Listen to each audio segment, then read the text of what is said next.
மயிலாடுதுறை நகராட்சி தருமபுரி சாலையில் குடிநீரை சுத்திகரிப்பு விற்பனை செய்து வரும் கிருஷ்ணா என்ற நிறுவனம் உள்ளது. இங்கு சுத்திகரிக்கப்பட்ட குடிநீரை ரூ. 7, ரூ. 10, ரூ.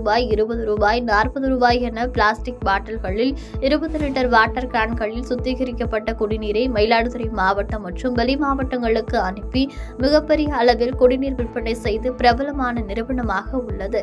இந்த நிலையில் கச்சேரி சாலையில் உள்ள மளிகை கடை ஒன்றில் பொதுமக்கள் வாங்கிய வாட்டர் கேனில் உயிருடன் தவளை இருந்தது அதிர்ச்சி ஏற்படுத்தியது.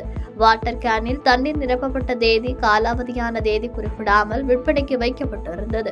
காலாவதியான தேதி குறிப்பிடாமல் உள்ள வாட்டர் கேனை வாங்கி விற்பனை செய்யக்கூடாது என்று மளிகை கடைக்காரரை எச்சரித்தனர். தொடர்ந்து கிருஷ்ணா வாட்டர் கேன் நிறுவனத்திற்கு நேரடியாக சென்ற அதிகாரிகள் ஆய்வு மேற்கொண்டனர். பாதகம் செய்பவரை கண்டால் நாம் பயங்கொள்ளலாகாது பாப்பா. மோதி மிதித்து விடு பாப்பா, அவர் முகத்தில் உமிழ்ந்து விடு பாப்பா. அண்மை செய்திகளை உடனுக்குடன் தெரிந்து கொள்ள இணைந்திருங்கள் இயம்நாடு தொலைக்காட்சியுடன்.